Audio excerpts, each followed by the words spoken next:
What's up, cyberspace cadets? Irate Prostate here for another edition of Whipped Cream. And for you new people to the scene here, a whipped cream is kind of like an idea I came up with, where we do a spontaneous show, or a show that's doesn't have a lot of planning or anything behind it. I find somebody I want to talk to on the internet sometimes, and I just want to hang out with them and see what's up. And I met this guy a couple days back, and I told him I'd like to stream with him, and for some reason I couldn't do it when we wanted to, and so we just I hit him up, and he's here, and I want to introduce my buddy right here, far right Yorkshireman. So, all right. How's it going? All right. Well, cherry's busted, and we are ready to roll into the. Yeah, I've got a new background I want to run. So, yeah, this is it, everybody. Enjoy. All right. So we were talking about a little earlier about how names. Everybody gets their name on YouTube. You know, everybody comes up with you know, their personas and stuff. Do you want to go first, or do you want me to? You can go first if you want. All right. For the people that don't know the story, when I started on YouTube, it'll be a year. Really, well, actually, I started a little over a year ago. The Irate Prostate thing came as an afterthought, to be honest, and I'll talk about that in a second. But I wanted to do this thing at first as kind of like a TV, television show kind of critique, and talk about a certain couple of programs that were both canceled last year, which I thought was funny. But I was really into a couple of shows, and they didn't pan out. So, and I was. I was kind of active on, Twitter, and there was all these people, that I was starting to notice. Like I was automatically blocked by this, Steve Shives person, and so I kind of got exposed. I was like, well, holy shit, the fucker blocked me. I don't even know who he is. I never even heard of the guy, and so. I took that a bit personally at first, and that's a big mistake. You don't take anything personal here, because it's all fun and games until somebody gets their eye poked out, is the old saying.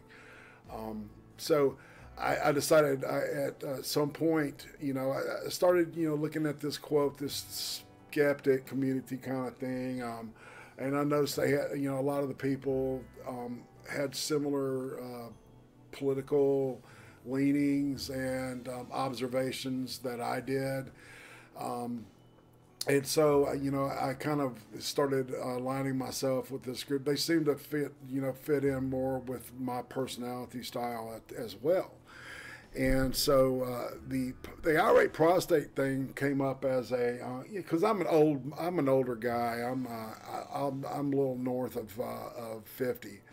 And just a little, not much,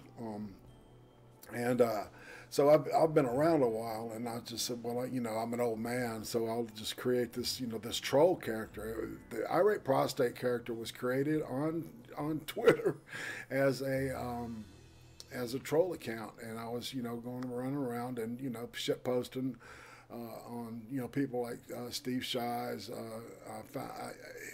For some reason, I wasn't blocked at that point, because I think he had something rigged where if you had subbed to a certain number of people, like Burying or people like that, it's a block bot. Exactly, it's an automatic block thing. So, I was fucking with him on there, and I fucked with him on YouTube about, he does this thing where he's an atheist reads. But he'll never do anything. It's funny, it's always Christian-oriented literature and stuff that he does, but he'll never do anything written by a Muslim or anything. you know. And that was kind of my thing. I kind of was trying to push him. There's this one book. Well, he claimed that there was nothing out there about somebody who converted to Islam, right?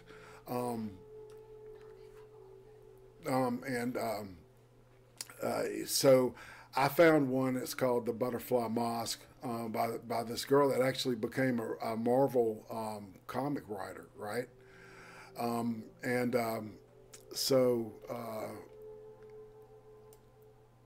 it's called, I think, yeah, The Butterfly Mosque. I said that.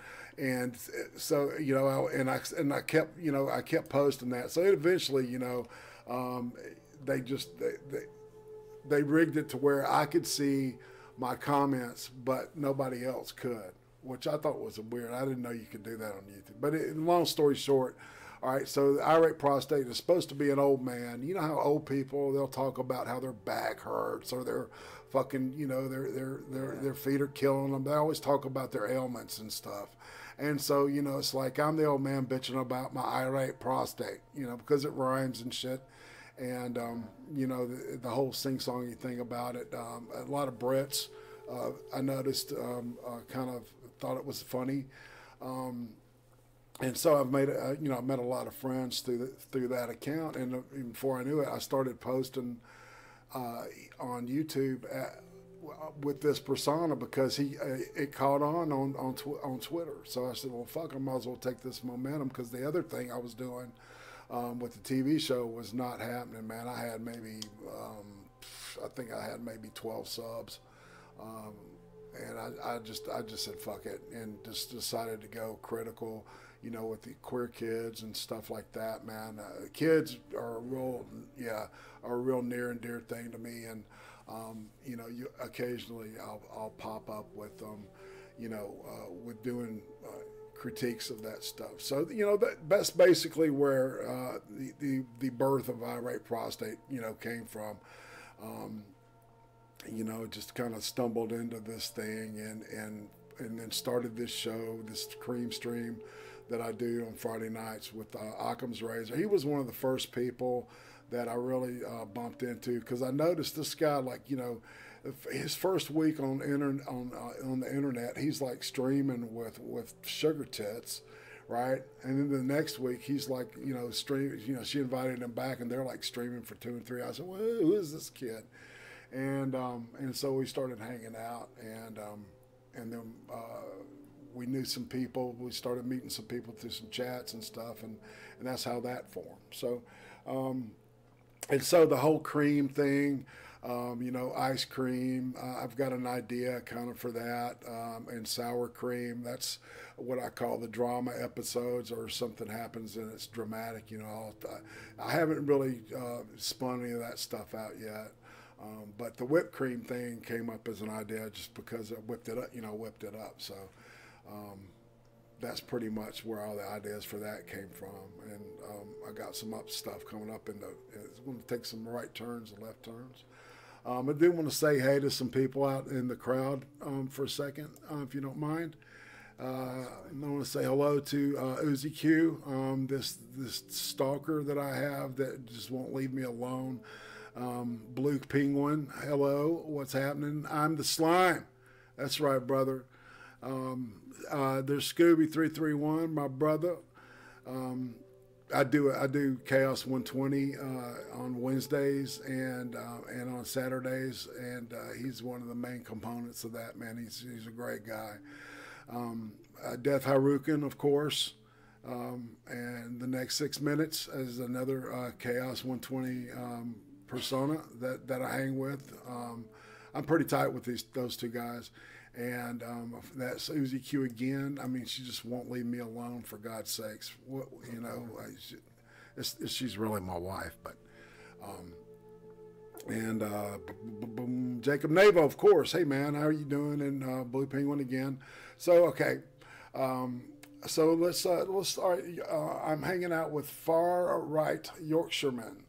And so you know, this was basically your idea to talk about our names and stuff, and you know, I thought, hell yeah, that's a great icebreaker. So So it's your turn. Tell me about you and what happened and what made you say, fuck it, I'm getting on YouTube. Well, I always enjoyed watching more shit posters, sort of YouTubes. Like, I quite liked Sargon of Akkad and Irate Bear and all them lot. Absolutely. And I thought it would be kind of fun to have a YouTube channel like them. And I guess I only decided I'm actually going to do it when Count Dankula got sentenced, found guilty. I don't know why, but just then I decided, yeah, I'm going to do it now. Just because of how authoritarian our government is, and I guess just more to piss off the far left. And but with the name Far Right, I always grew up with people who actually were far right, and so I don't like how, because like with people who claim to be communists, like no one thinks that they're all evil or horrible people. They just think they're naive.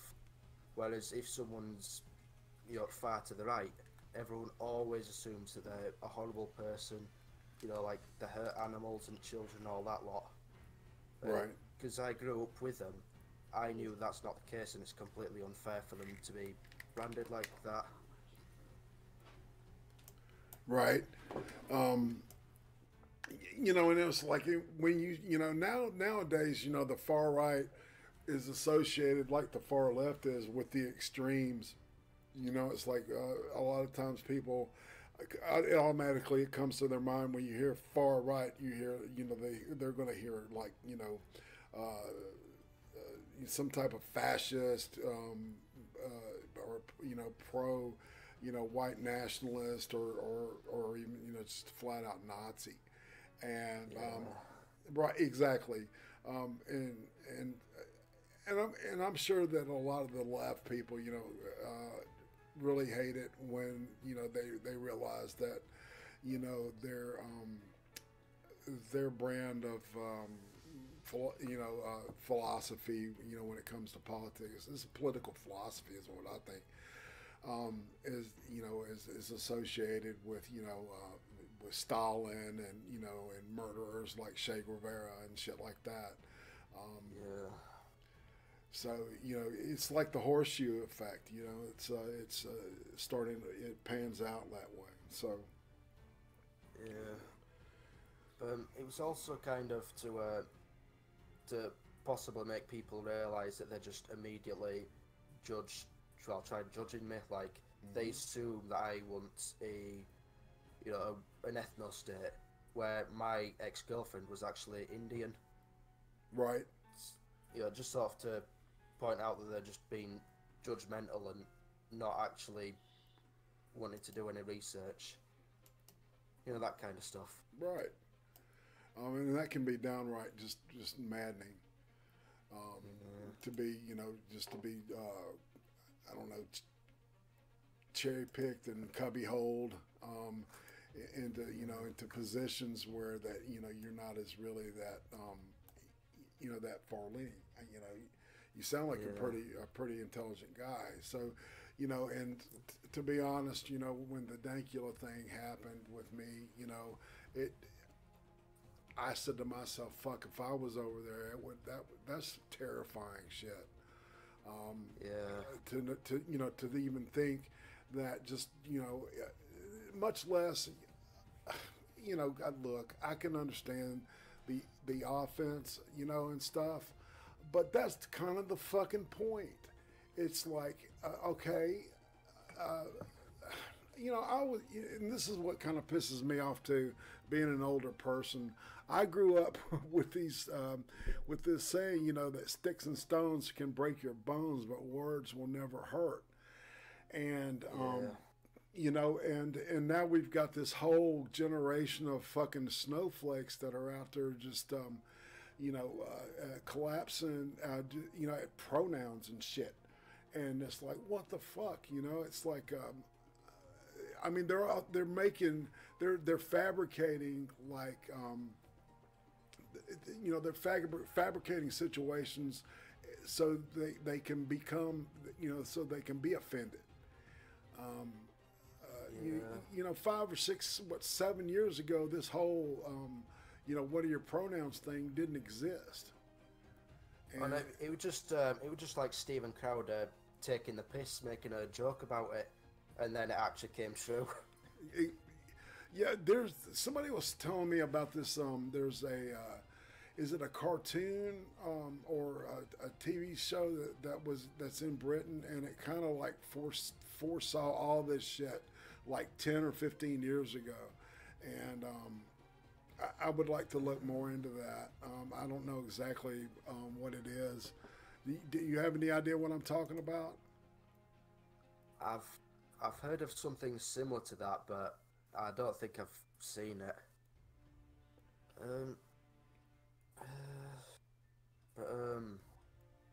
But yeah. Also, though, have you heard of the English Defence League? Yeah, school me on this stuff, all right? Because to be honest with you, the politics in Great Britain, it's like I understand how, how the Houses of Parliament work, and how the people there are represented and how it interacts. It's really kind of a lively thing. I kind of like it, but I'm not down. Because I know there, the word liberal means a completely different thing than it does in where I'm at, right? Yeah. So to school me on some of the parties and what they represent and stuff. Well, the Conservatives, they claim to be right-winged, but they're not actually that. I'd say they're like around the centre in terms of economics, but they are very authoritarian because they constantly keep pushing for more government control over stuff, which is quite similar to. You still there? Yeah, I'm here, man. All right. I thought you'd gone. Yeah, in case if I mute my mic and you see that, it's just I'm sneezing or clearing my throat or something, and I really don't want anybody to get grossed out by the noise, So. But yeah, keep going, man. I really like to listen to people, and your accent. It's not really difficult for me, but I have to really tune in to get you. So that's one of the other reasons I'm doing it. So it's cool, man. Though you're doing great. Thank you. Yeah, so the Conservatives, I'd say they're like around the centre in terms of economics, but they're very authoritarian, and they don't seem to be that much difference between them and Labour at this point, because they're both very authoritarian, like these hate speech laws, and back in '90s when they made the handgun ban. Right. So I was going to say, when you say Labour Party, the Labour Party in Great Britain is like they're like the left, correct? Yeah. And so, how far left are they? Well, the guy they have in charge is Jeremy Corbyn. He's several times he's had openly been sympathetic and supportive of.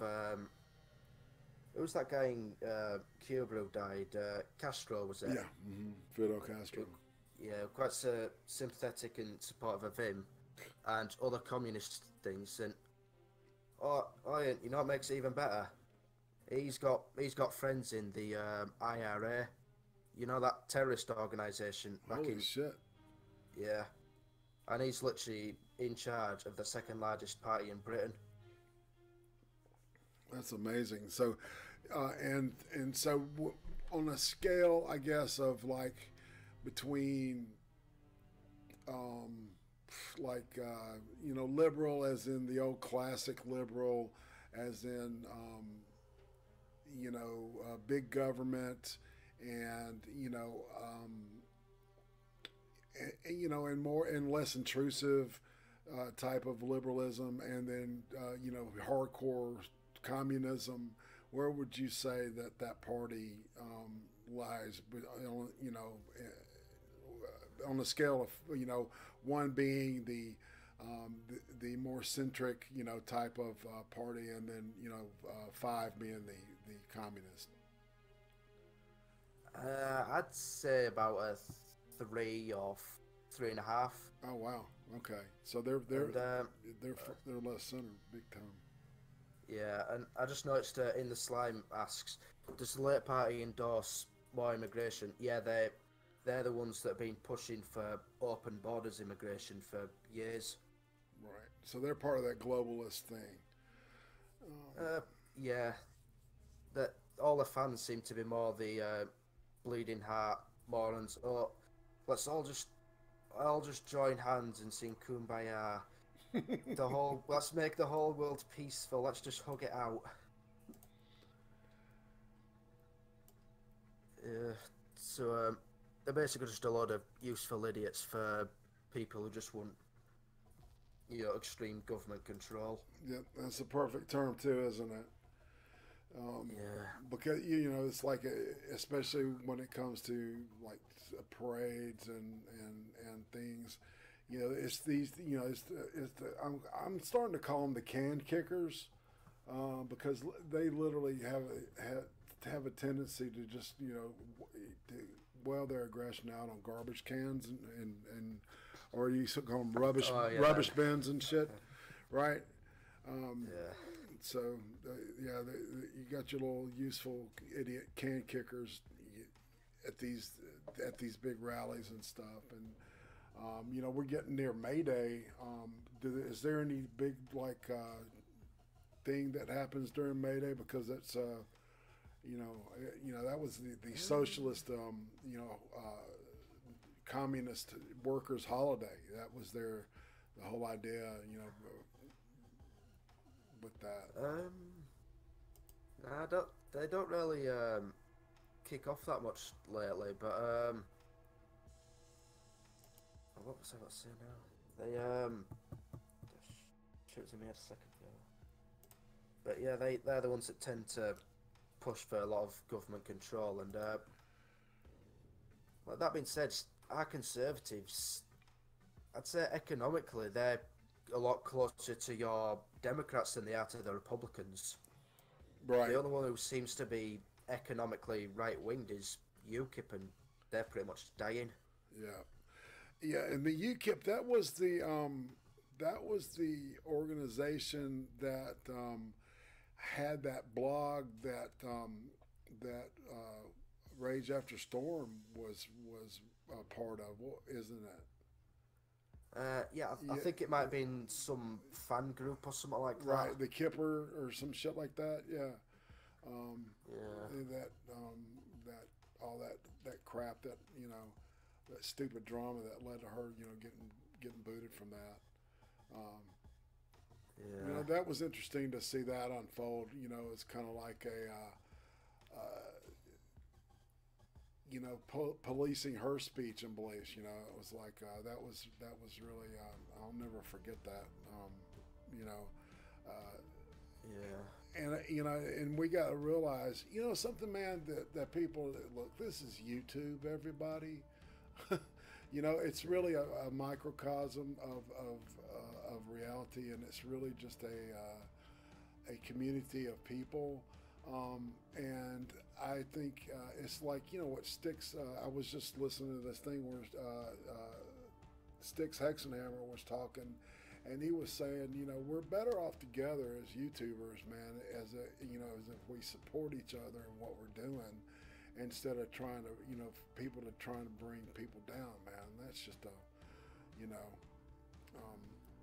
and I don't mean to, digress. I'm kind of referring to the shit that happened yesterday. I mean, some people are just going to fucking self-destruct. I mean, that's just neither here nor there. What actually happened yesterday? I'm not quite aware. All right, so did you see? All right, Friday. All right, it really started Sunday night on Andy Worski did a did pretty much kind of like a little pop-up thing like what we're doing here. And, he had that errand girl on, and then Baked Alaska was on with it, and it ended up being it ended up being just weird, man, because it showed Baked Alaska it kind of exposed him as being kind of weak-willed or weak-minded, because it was almost like it was. Oh, you mean when everyone were just tearing into Baked Alaska and they were having a meltdown? Yeah, this was before that, right? Because it was before. It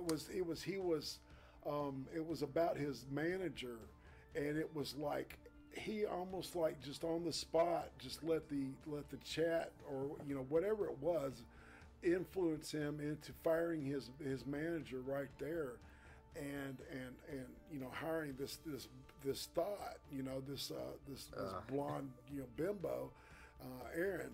It's like I mean, man, it was weird. All right, so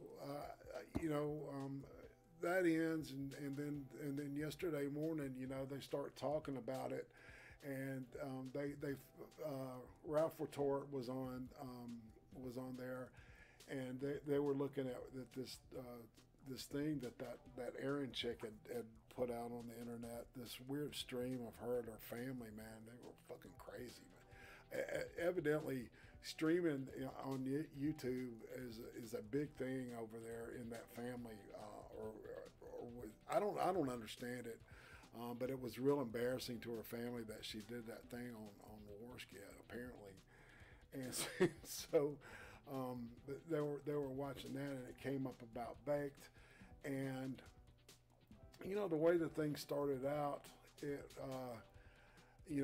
just wanted to confront Baked on what had happened and stuff, and then it became this and that, and then it started getting personal between he and Andy Warski, and and it was like the word docs got thrown out, and then somebody said something about somebody doing coke, and it's like, bullshit. It was a denial at first, and then there was an admission of coke. It was of using drugs. Who gives a shit? I don't give a fuck. What I'm a libertarian. I don't care what people put in their bodies or what they stick their dicks in, or allow what to fill their orifices. I don't care. To each his own. But it was interesting to see that dynamic just kind of spin into this tornado, or this cyclone of just insanity, backstabbing and stuff, and there's people pointing out that you don't know who you're streaming with or whatever, and it's like, I think you can be on good terms with people in this business. You don't have to stab people in the back. You don't have to fucking,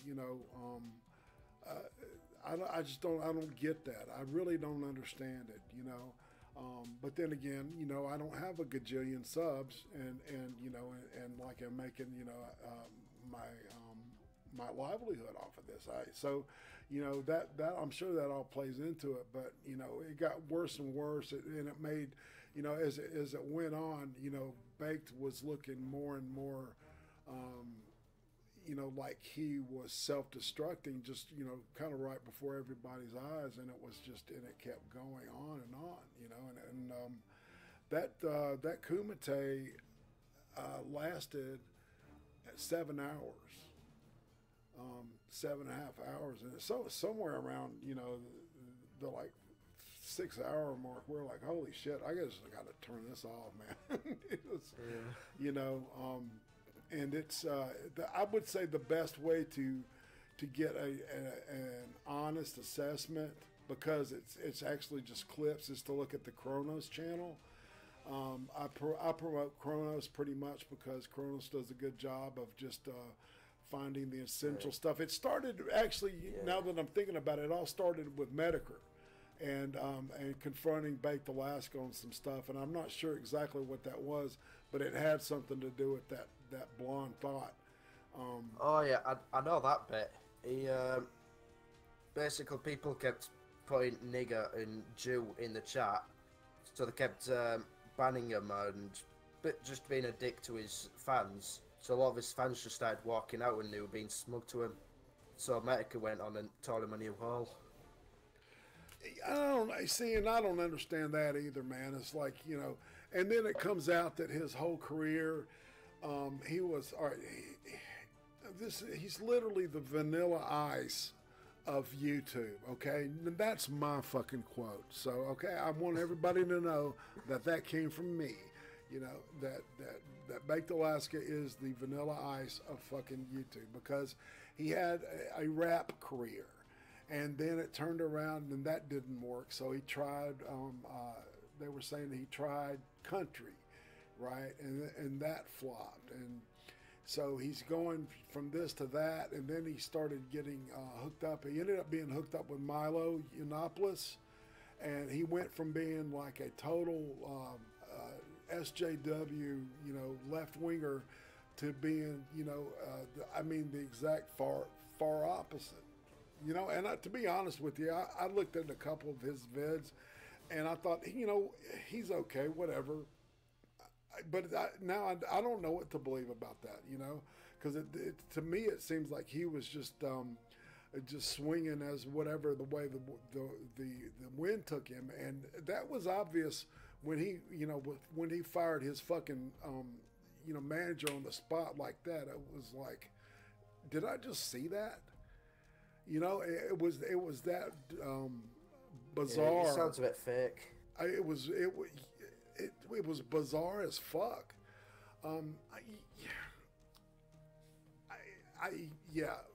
Fake is the perfect word, I think. Just, you know, as a person, I don't know.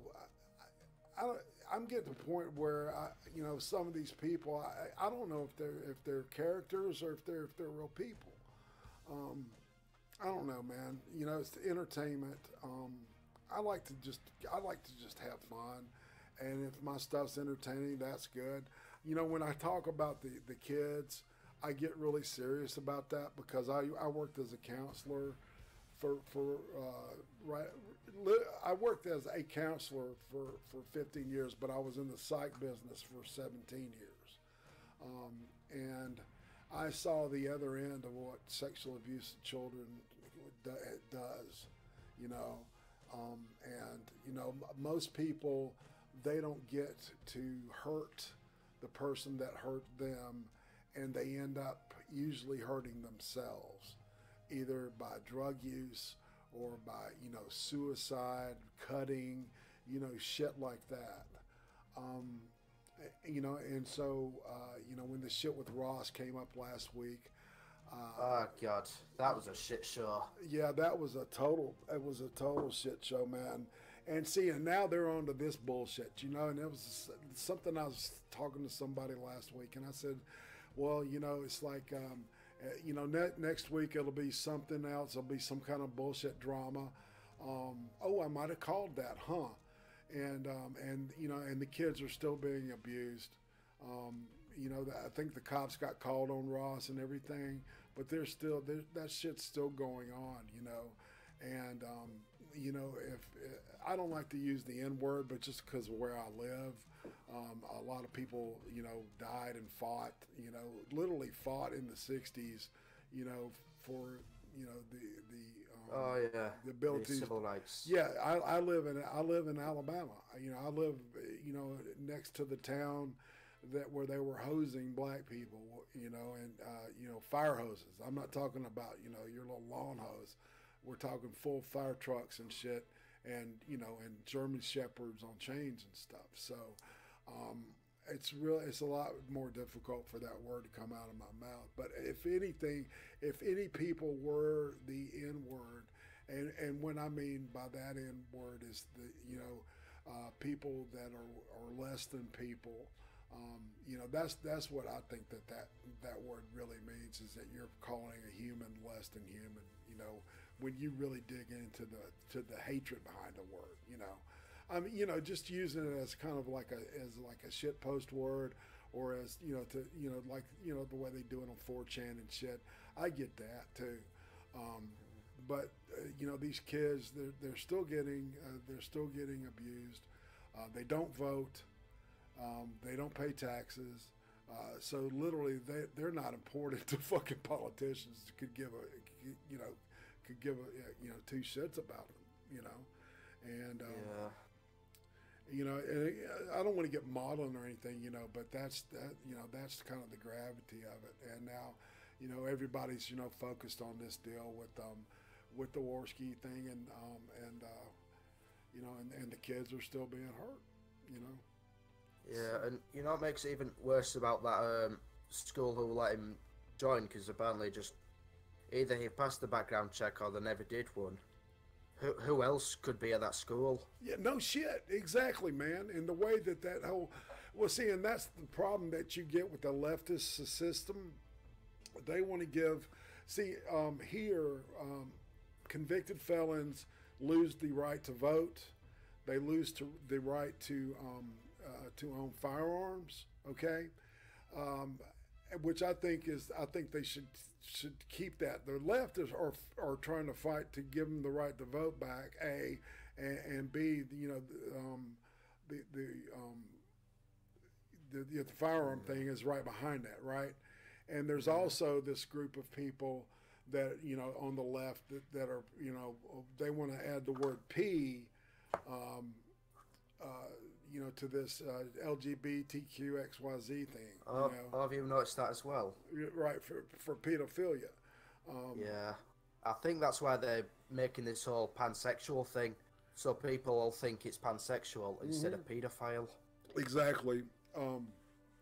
Yeah, and they're also calling them, if I'm not mistaken, they're called minor attracted persons, MAPS. You know, they're trying. Oh yeah, I've heard that. Yeah, trying to use those words and shit like that. So yeah, and that's what scares me about California, the state where he lives, is because they're very loose. You know, with the rights. Now look, here's the deal with the prison system in the United States. The United States has been on this fucked up, stupid war on drugs. And, you know, I'm a big fan of Ronald Reagan and a lot of the stuff he did.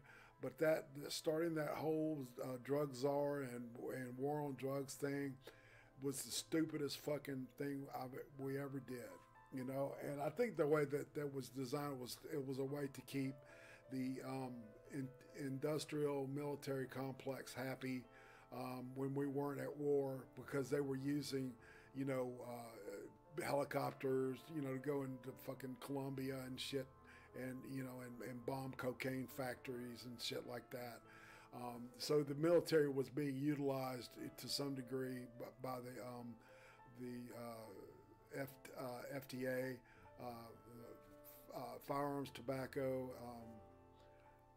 and alcohol, ATF, my bad, alcohol, tobacco, and firearms, and you know, and drug enforcement. So, and so we've got prisons that are full of these people that have, you know, there's people in prisons that are in prison, you know, because they got busted with pot 3 times.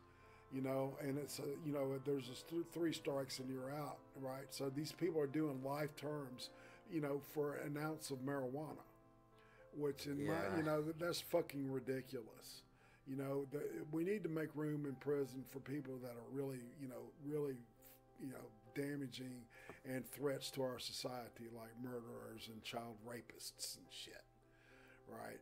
So so that's where that whole deal comes from, you know, that whole, you know, let's go ahead and give the prisoners the right to vote. And you know, I want to state that all these opinions are just my own. You know, this is my observations of the United States.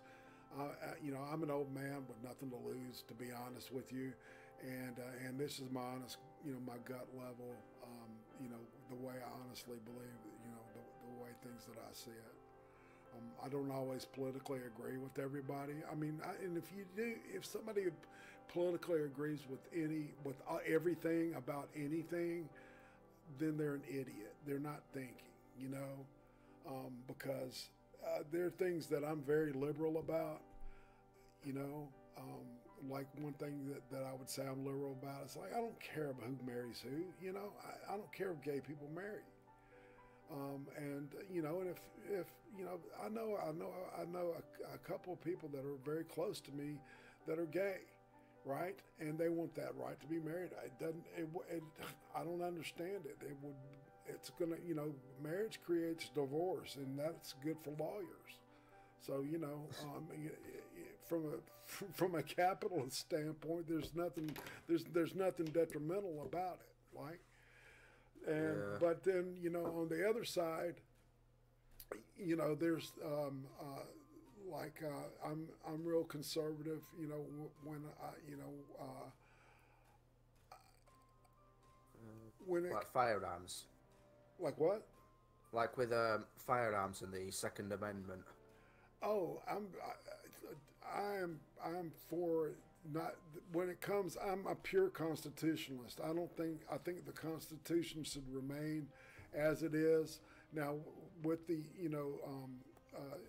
with the additions called amendments, you know, to the Constitution. That those are fine, but that's the freedom of speech and the right to bear arms are the two most important, and those are the first two amendments that, you know, that are added to our Constitution. And yeah, the defense of the right to own weapons. To be honest with you, I believe that even mentally ill people like that suffer from depression, if you know they can prove that they're mentally, you know, that they're taking their medicine and they're doing what they're supposed to be doing, you know, going to therapy regularly or doing what their therapists tell them and shit, I think that it's okay for them to own arms. You know, I mean, I'm good with that because, I think what's the saying? An armed community. Just an armed society is a polite society. A polite society, exactly. Yeah, I'm quite jealous of you guys who still actually have the right to own firearms, because ever since Britain banned handguns, the actual gun crime rate, it either stayed the same or it slightly went up, but every other violent crime, especially stabbing, just shot up through the roof. Dude, I'm seeing all these fucking stabbings that are going on now, man. It's crazy over there. Do you want to talk about that for a little bit, man? Well, I don't really know how high they've gotten, but I think knife attacks since the 90s have tripled, I think. That's insane. I saw something come out, I think it was Friday, where it was stating that that for the first time in the history of, since, you know, they've been looking at this stuff, right? That London has surpassed New York City in murders. Yeah, it's like first time in like 240 years or something. For fuck's sake, man, that's insane, isn't it? Yeah. And how many people live in New York? You know, I don't even. I'll get Uzi Q to check that out. Hold on a second. Because I think with London it's about 1 million ish. Like, actually, it might be closer to 2 million, but that's about as. I think that's on the higher estimate. Yeah, I got Uzi Q on that right now, let's see if the chat's got anything helpful to offer. Hey, Sir Adamantine, and Ctron. Just taking. I really need to get me another monitor because I literally have like 7 windows open at the same time, and so one's on top of the other one. It's crazy, man. Sir Adamantine's just seen it. It's 8.7. 8.7 million. Yeah. Yes. So what's the London? What's their? I'll just check that now.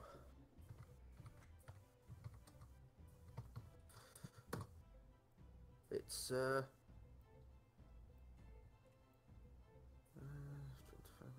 oh, they're on 8.7 million as well. Wow. So exactly the same. Right. Same exactly. So that's amazing, man. It's a lot higher than I thought. 'Cause I thought London still had like 2 million people. No, I didn't realize it was that high. Holy shit. That's pretty. It's startling, isn't it? Yeah. Man.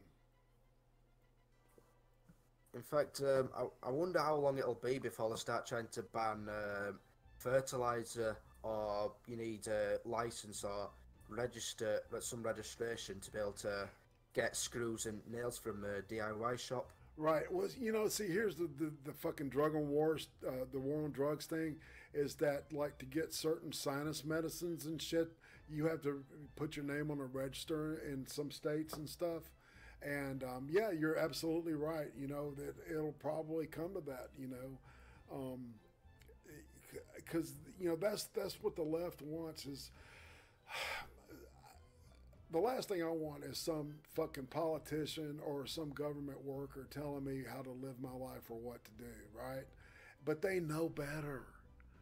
They know better than you do because they care about you, and they want to they don't want you gaining too much weight, or they don't want you to because they know what's best for America or for Great Britain, Yeah, that's the problem with Britain. I think we've been, over the years, we've been gradually, like, socially engineered in a way, or socially influenced to be a lot more, like, a bit more subservient to the government. Like, we'll still complain about it, but we won't actually do anything about it. So we're quite a bit easier to push around. Exactly. So you take the arms away from the people, and see what I'm seeing here is that academia, okay, is now being usurped by the left, and actual knowledge and information is no longer, information exchange and creating more intelligent people is no longer the function of the education system, right? The function is to create, useful idiots, like what we were talking about earlier. Filling the people's heads full of, all this bullshit, gender studies. They're trying to infiltrate, and this is something that Jordan Peterson said last year, is that they're trying to break into to the STEM areas, right? What is it? Science, STEM, science, something engineering, and mathematics, and I can't remember what the T stands for. But and there was, what was it, man? They were trying to get these biologists to quit using, like STEM. Yeah, Science, technology, engineering. Engineering and mathematics, right? And so, and they're trying to influence that, at this point, because they're I can't remember what it was, but it was so stupid. It was like, I think Count Dankula did a video a while back. They tried to change it to STEAM so they could add A for art, with modern art. I remember they tried that a while back. Yeah, add art to science. And that's ridiculous. I mean, I can see the technological connection now, because a lot of art is happening through computers and stuff. But artists are the most liberal. I came out with a degree in fine art. Okay, so it's like, and they're useless. Okay, people, I'll tell you that right now. Unless you become like a famous artist, like Francis Bacon or John Alexander, you're wasting your time. But then again, it made me the person I am, because I left college one of the most. I was a fucking communist. You know, I went through this little communist phase, man. I refer to myself as a recovering liberal now, because I remember arguing with this guy one time, and I said, "Well, why the hell are you a Republican anyway?" And he's looked at me. He said, "Because I can read." You know, and that really, he was one of the people that really challenged me, on looking at, the way that I viewed what the government was and what its function should be in my life. It's not the answer to all my problems, and it shouldn't be the answer to anybody's problems. It should be there. The government should be there to maybe protect the country, have a military wing, and then, maybe some administrative type things, like, assisting with, but what terrifies me the most is the shit that they're teaching the kids now, man. And like we were talking earlier, I mean, I think it's all designed to turn them into complete socialists. The glorification of Barack Obama, and the history, man, and that's something that people are starting to see. Some of these history books are talking about how, and this is true, okay. World War II. All right, World War II started out, and at the end of the war, okay, Germany was fighting a war on two fronts against the Soviet Union, who at the last 2 years of the war, their weapons and creation machine. There's nothing I can do about the volume. It's as loud as I can make it, y'all. And I had talked about that earlier, about the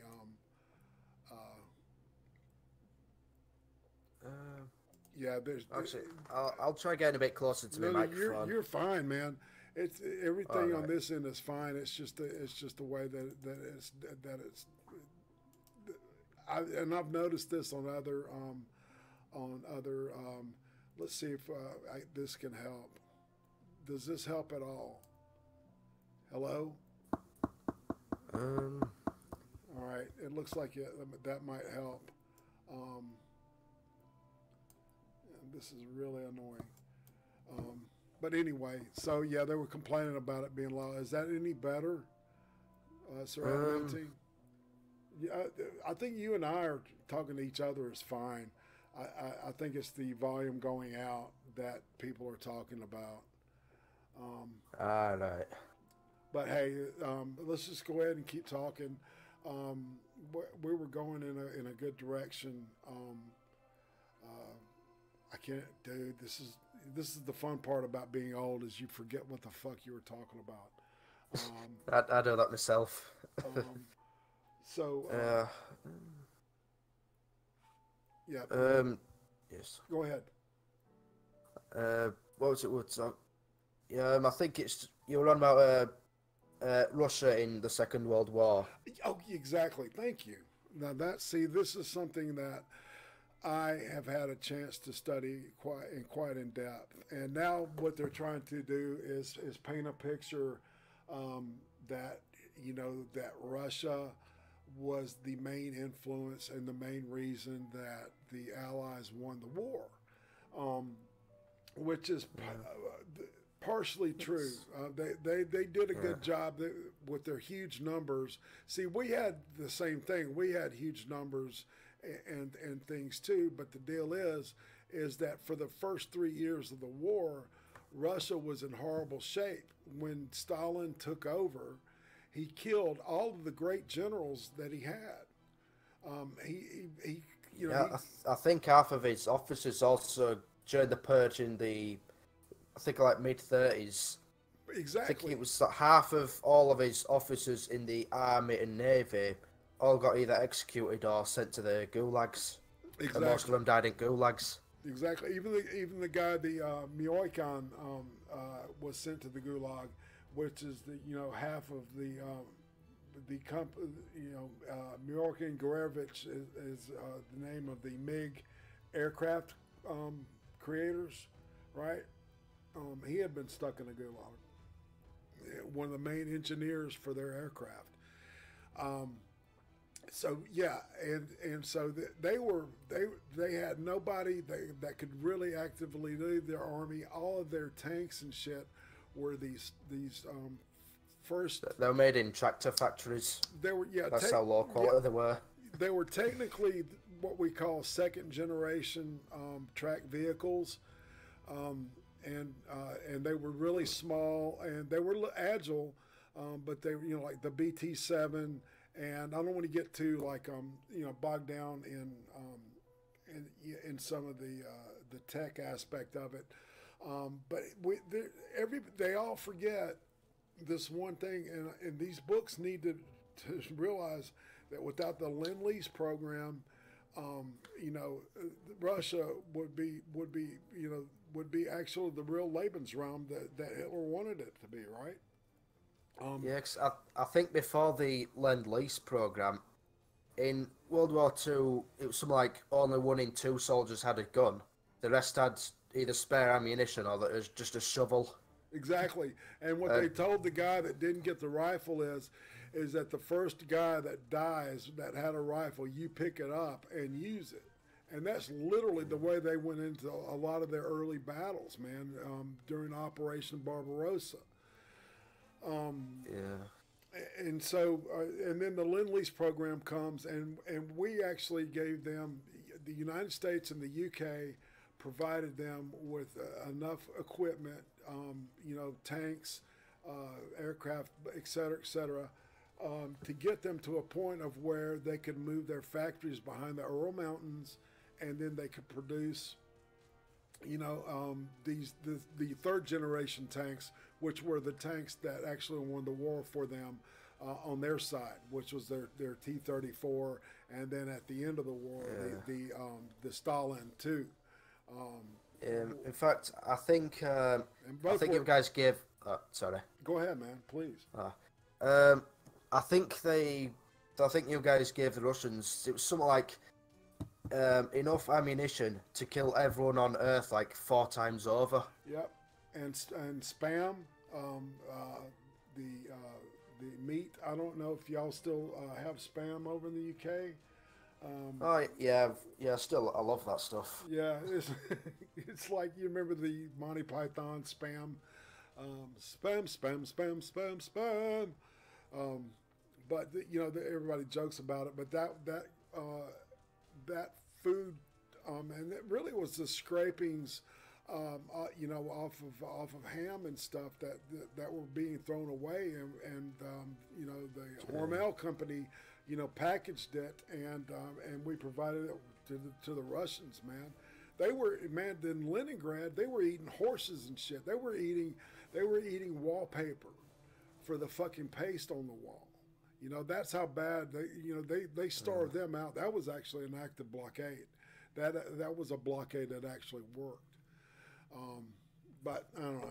I'm getting off a track here. But that's the history books. They really need to be honest with that shit, man. And that's not that's just one thing that I can I like these spontaneous little whipped cream things that I do, because we get to kind of like the discourse is real fluid, and kind of goes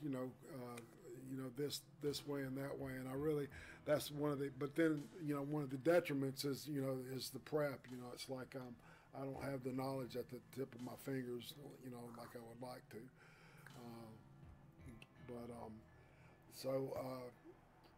was there, we're getting close to the hour mark. Do you want to go for another 30 minutes? Yeah, I'm up for another half hour. All right. However long you want to keep going for. All right, man. All right. Uh, that's the I guess so we've really the reason I brought all that up was the influence that the left is trying to try to usurp the learning system, the academia, all the way from elementary all the way up through college right here in the United States is what I'm seeing, and what it looks like to me. To prepare, I think to prepare this generation of snowflakes who, were literally, giving awards for just showing up. I mean, it's like, okay, you came to work. I'll be damned. Well, here's an award for it. And then that's the problem is that work doesn't. So they get quite entitled as well. Indeed. And that's the big surprise is once they get in the workforce, they're not seeing this whole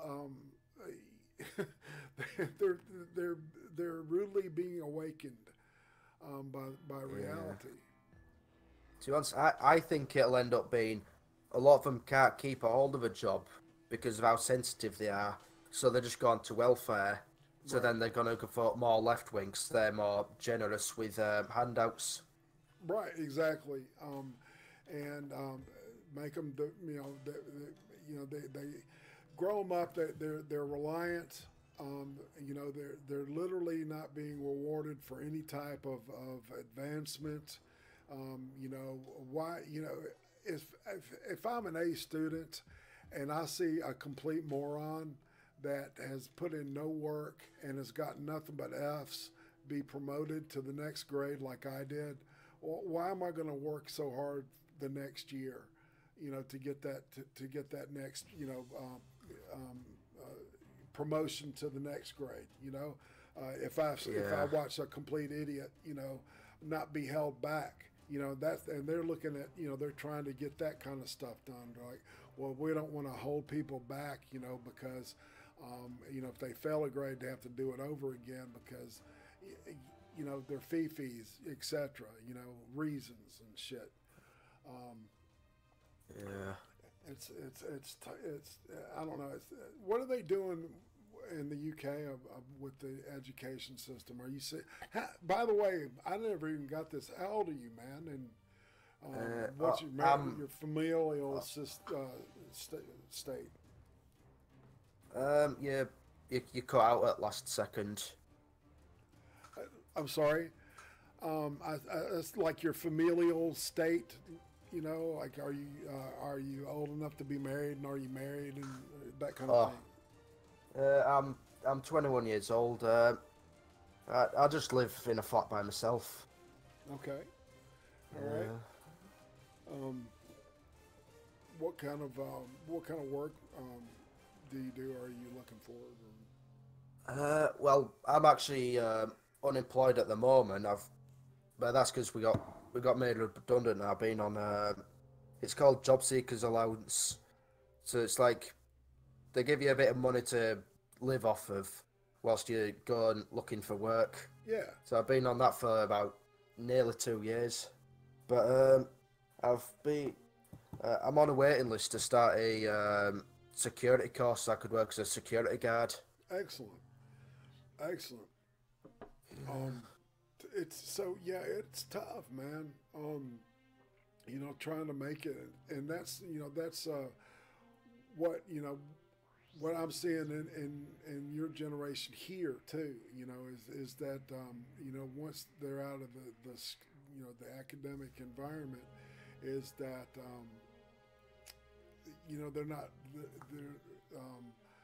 they're not as prepared as they probably should be for type of jobs. We have these things that are starting to make a comeback now. These are the vocational type schools. I'm the Slime says existing equals entitled, and exactly. Being rewarded for nothing, man. It's just I don't know, man.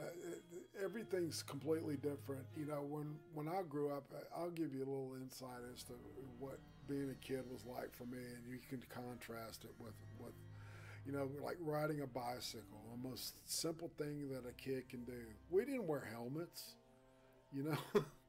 Yeah. You know, we had those silly bikes, man, that were just and we rode them everywhere.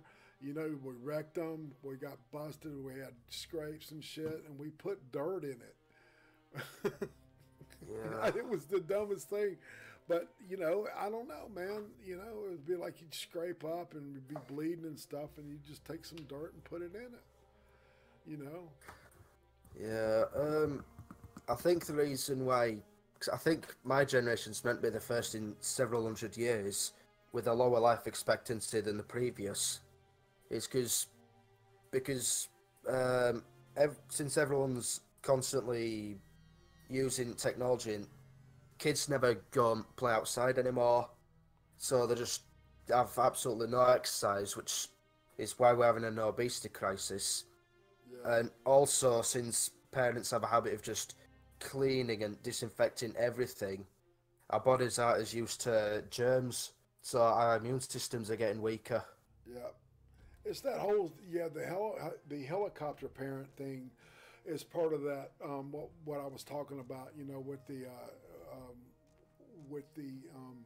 I guess what we say that entitlement, you know, generational entitlement thing where you know you show up, you know, and you expect to be rewarded for it, you know, whereas it's you know real life isn't like that. Yeah, we're also at an age of convenience. Like nowadays, instead of cooking a meal like you used to in your days, nowadays they'll just get a takeaway.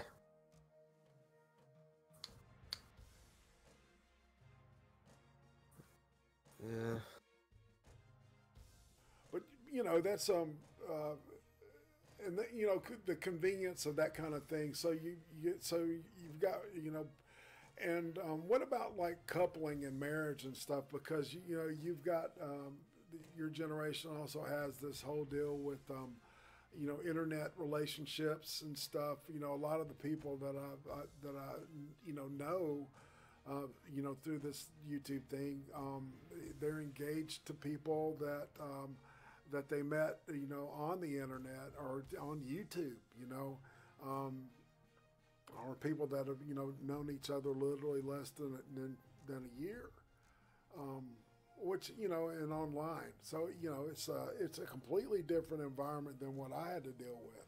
You know, we actually had to, you know, like date and like, you know, people that we, you know, met, you know, we had these dating things like, you know, you could, you know, pay, you know, be in this club and they would, you know, try to pair you with somebody or some shit. Yeah. So what's that like for you, man? I guess it's a bit awkward because I mean, I would rather just get a girlfriend and stay with them, but not that many people my age seem to be into that. They're usually more, what's the phrase, like hookup culture or something like that. Right. Exactly. You need to get laid, and there's like what is that app that everybody's using? It's the gay version's Grinder, and Tinder. Tinder. That's it. Yeah. You know, Yeah, part I did actually try that. Oh yeah. I did try using that quite a while back, and every person that ever tried contacting me with it, it was always something like, oh yeah, we can definitely meet and hook up if you just conveniently give me bank card details. So yeah, I got rid of that app very quick. I hear you. So you said you were dated to you're dating or you're with an Indian girl or Oh no, I used to. That was an like long distance relationship as well. Like oh wow. we never actually, yeah, like just we knew friends of friends, and that's how we got to know each other on some Skype calls and Yep. started going out. But we never actually met in person. So yeah, tell me what it. Just give me like a picture of a couple of days in the life in your life. Like tell me like what you did this weekend and because it's like and what I'll do is I'll contrast it with with what my life was at your age. Okay. Fair enough. Well, well, since I'm unemployed, I don't really have much to do. So sometimes I'll go for a walk or use the treadmill, get a bit of exercise, and most of the time I'll just look on computer. But so I'll go out to pub every few days or every week just to meet with some mates and have a laugh and that sort of stuff. Right. But normally if I actually had a job, I'd be just constantly working. It's just getting a hold of one because this, that whole stereotype of everyone blaming immigrants for lack of jobs. Right. It is to an extent kind of true because I think in Britain, I don't know if it's all immigrants or just immigrants from Eastern Europe, like Poland or Bulgaria, because they're with the EU. They'd think if a company was to hire one of them instead of a native, I guess, that company would get given £1,000. So that basically covers almost the first 2 months of their wage. So it's almost like free work. So they have a bit of an incentive to hire other people. That's so fucked up. So all right, so the government is no wonder your taxes are so high, man, because the government's paying businesses to employ people like displaced jobs for people like you that go on. We call this unemployment, right? Because they're giving you a stipend to help you so you can look for work, right? And that comes out of the taxes too. So it's like the taxpayer is getting it from both ends, and that's really the worst part about having a leftist run type of system is that the taxes are make life almost unlivable, or where people have to have multiple jobs. But you're absolutely right, man. It's like because and they always say that the immigrants do the jobs that nobody wants, right? And that's complete bullshit, and you're living proof of that. That just I don't know, man. It just bugs the shit out of me, man. That you have to be in this situation because your government once again knows what's best for you. So they're going to bring these people in, without vetting them or anything, and give them your job, and put you on hold, and give you a little hand job over here, while you're actually so you can make a fucking living, to pay for your apartment and stuff, and that's it, and not have any leisure livelihood or anything, man. It sounds sad, dude. And it's like fucked up, and I want more for you, man. Thanks, but I guess the only reason I'm able to pay for this flight is because there's another thing you can get if you're also unemployed. This is usually more for college students who are living in a flat on their own. It's housing benefits, it's called. Right. It's a bit closer to like a tax reduction off just the regular council tax, which for me without it would have been about. It was originally going to be £90 a month, but then because I live by myself, there's also a 25% reduction. That with the housing benefit makes it just £20 a month. So that, and because I'm autistic, I also get it's called a disability living allowance. So that's like an extra £40 a week. Right. But that's because, well, the type I have, Asperger's syndrome, it's more of a social disability, so it'd be a lot harder for me to do an interview, Right. like especially with eye contact, because you're supposed to look them in the eye, but it just feels really uncomfortable. So they almost always look away from the eyes. Right. You know, I give you a little trick on that one because it's somebody that I know very dear to me as Asperger's too. And when it comes to like looking people in the eye and stuff, don't look at their eye, but look at the bridge of their nose, right? Yeah, And, that's why I usually look around, like perhaps at the cheekbone. or yeah, or look like, or look at their brow, yeah, or cheekbone, or, you know, anything really just close to the eye, and that way you don't have to look them straight in the eye. That's a trick that's actually helped me get jobs in the past and stuff because it's kind of awkward to look people in the eye anyway if you think about it, Yeah. Yeah. Oh no, man, it's some kind of weird thing about it. Yeah. But yeah, we're just so like we're not that charismatic, so someone else who would get an interview is more likely to get it just because they're more charismatic. So yeah, we're at a bit of a disadvantage for the interview itself. Right. If it's just a simple labouring job or a job that just where you don't have to socialise or if it's all like that, I'm fine. Like I'd be absolutely awful in retail. Oh yeah. Yeah. So Yeah. what did you train for at school? Um. Well, I did a few years at college because I guess I sort of used it. I guess I used the in Britain, college courses are free until you're 18. But if you have a disability like me, I think it's free till you're 21. Oh wow. Yeah. So the first 2 years I was doing games development, but I just found it just wasn't for me. 'Cause I just I'm just not good with computers. So after that, I went to the first course was animal care, and second was horse care. So I could work as like a zookeeper or a stable hand. Oh yeah, man. In fact, that's so.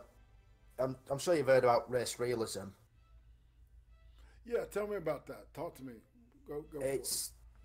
It's basically biological and like genetic differences between races.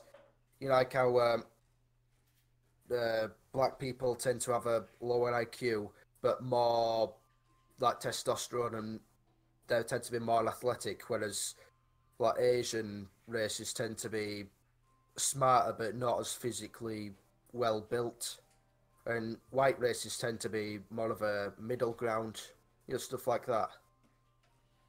The reason I found out about that was, well, how I realised it was observing animals, because humans are actually that different to animals. We are animals. The only difference is just we're a lot more intelligent. So there's difference between us and people who do forensics usually can figure out the difference, usually because of bone structures. Right. Yeah. The race realism the thing is like I think that there's elements to that. That study comes from the the, that book from The bell curve was the it? bell curve, right? From, and I can't remember the guy's name. Yeah, and really what the study says, and it's like it's because of the way things are designed, and stuff, is that those bell curves and things like that, they have a tendency, to there's always exceptions to every rule and stuff, but then on the other hand, there's the old saying that stereotypes are not unfounded. Um, uh, Charles Murray. Thanks, Accelerate. That's the guy that wrote it. Um, so there's I don't know if I fall 100% on that, but you know the difference when you're talking of creatures and stuff. That's the way that I look at it. Those are different species. Oh no, I mean as in let's take obviously this might be a bit of a weak analogy, I guess, but like with dogs, for example, there's different breeds of dog, and we can tell that they're different. Right, they're all dogs, right? But there's you got your Yorkie, or you've got a pug, then you've got your German Shepherd, Yeah. yeah, Like it's more of a like we're being, I guess, in a way designed for like evolved to different environments. Like let's say people who let's say from I guess with the way I say it, it's not really like black, white, Asian. It's more like with whites, for example, it'd be like Anglo-Saxon, Nordic, Celtic, Slavic, that kind of stuff. right. So people who are Nordic can handle the cold better than someone from someone who's Arabic. Right. So, that's that sort of stuff. But all the problem with talking about race realism is people assume you're immediately going to go, and therefore ethnostate and eugenics, which I'm not for. Right. No, I get that. I'm with you on that. Yeah, it's just that when it comes to the looking at the IQ statistics and stuff, it's just reading statistics is a tricky thing in itself, and and understanding how the studies were done. And like I said, there's exceptions to every rule. So I try not to be on the intelligence aspect of it. I try not to be what word am I looking for? Not exclusionist, but I know what you mean. Yeah. yeah. It's just I know that there's a fluidity to the numbers and stuff, and so. But that's just one of the examples. Another good example would be, let's say, how that white races tend to be the best at swimming because the melanin in your skin, like with black people, it actually makes the skin heavier. So when they try to swim, it weighs them down a lot more. And that's where the whole black people can't swim stereotypes from. I would see my brain would say that that's probably because in most cases African Americans tend to live in the city and aren't exposed to swimming as a form of recreation as much as like people in the suburbs or even in the country are, and that's what more my brain because there's all these stereotypes, it's like black people do this and white people do this and stuff, and and that's one of that's really a big one, it's about the swimming thing, and but to be honest, I think it's like my parents grew up downtown, poor, and they couldn't swim either, so that's kind of where I got that from.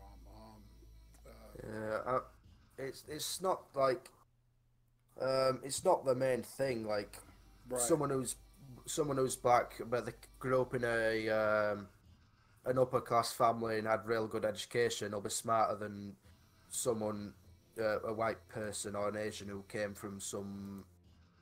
grew up in a third world shithole. But Right. but genetics is a factor, but it's not Absolutely. the main thing. Right, exactly, and there's no denying, that with the athleticism in the United States, that athletics is dominated by African American males. There's,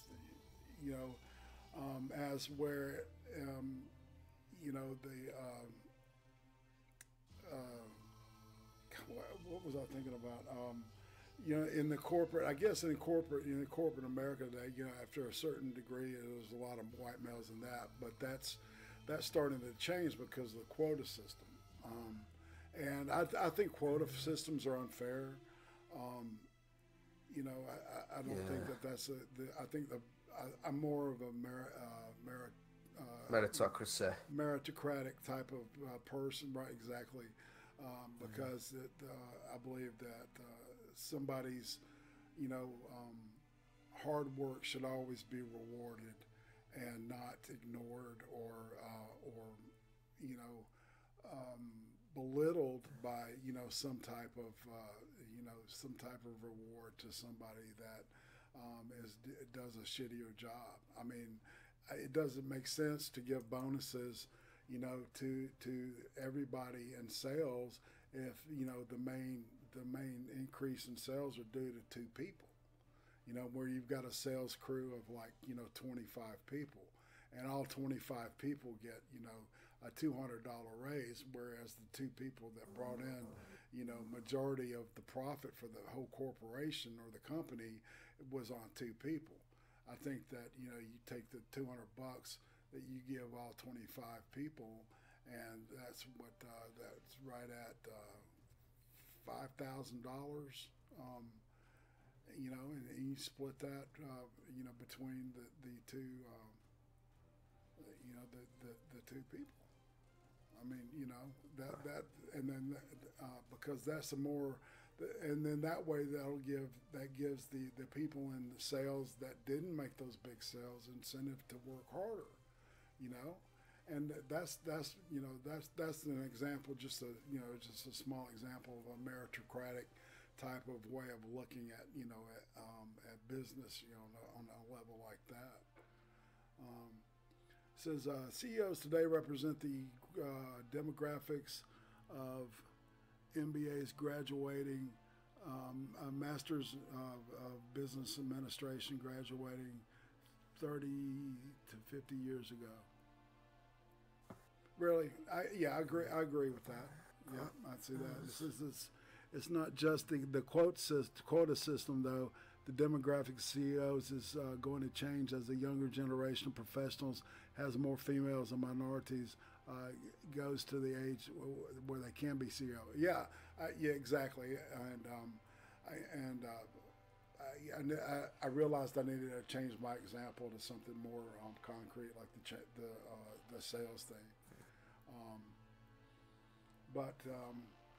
Dang, man, it's we spun through this hour and a half like it was butter, man. We're on there already.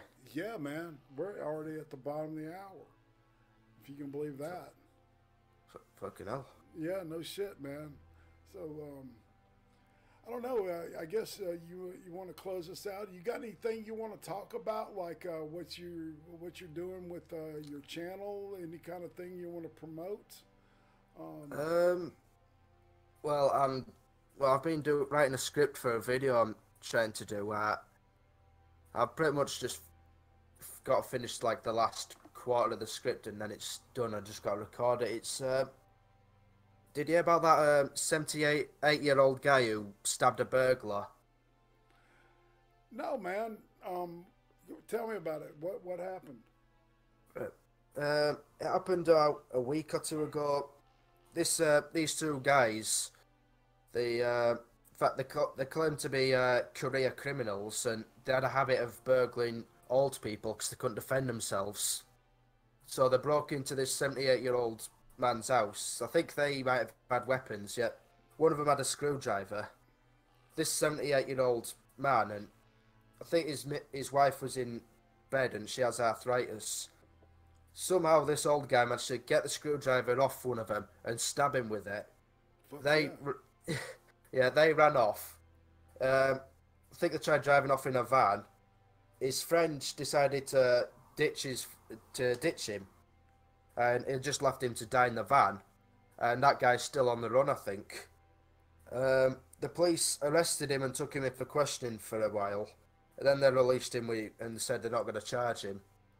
But now that burglar's family, they constantly keep trying to put up flowers and like a shrine up on the old guy's house. You're And it fucking keeps kidding me. no, they keep saying the guy was a coward for stabbing their dad, and they miss their dad. Oh, I'm a victim. Blah blah blah. Holy shit. Oh, in fact, his friends, Henry Vincent, the burglar called, his friends are saying they're gonna stop at nothing until they get their revenge. Holy shit. That's The that, on a 78-year-old man. Yeah. That is just fucked up, man. Yeah. Oh, you know what makes this even better? A lot of the locals they keep tearing down all the flowers, and the police have said if anyone does that again, they're getting arrested. And do you remember Lee Rigby a few years back? That soldier who got murdered in middle of London. Yeah, man, by the guy, the crazy dude with the knife and shit. Yeah. A few months back, they took down his shrine because they said it's a nuisance. Okay, yeah, because he was stabbed by a jihadist, right? If I remember correctly. I don't think he had ties to them, but he was a Muslim, like a Muslim. Yeah. What the fuck, man? I just look. Here's the deal. Yeah. I'm changing the U.S. motto to "We shelter shitlords." Okay, so if you want, man, you guys come over here and we'll help you get through the application and shit. And if I was y'all, I'd leave. I mean, I have actually been thinking of moving to America for quite a while. I fear that your country is fucked, and I think you're beyond the point of no return. And I think that the U.S., this last election, look, Trump is not the greatest fucking president we've ever had or ever will have, but by God, it beats the. I mean, we'd be in the same boat, I think, in a couple of years as Great Britain and Canada. So, and on that note, I'm going to go ahead and we'll wrap this out. This is Irate Prostate. You've experienced another episode of Whipped Cream, and on that note, we'll say bye-bye and see y'all later.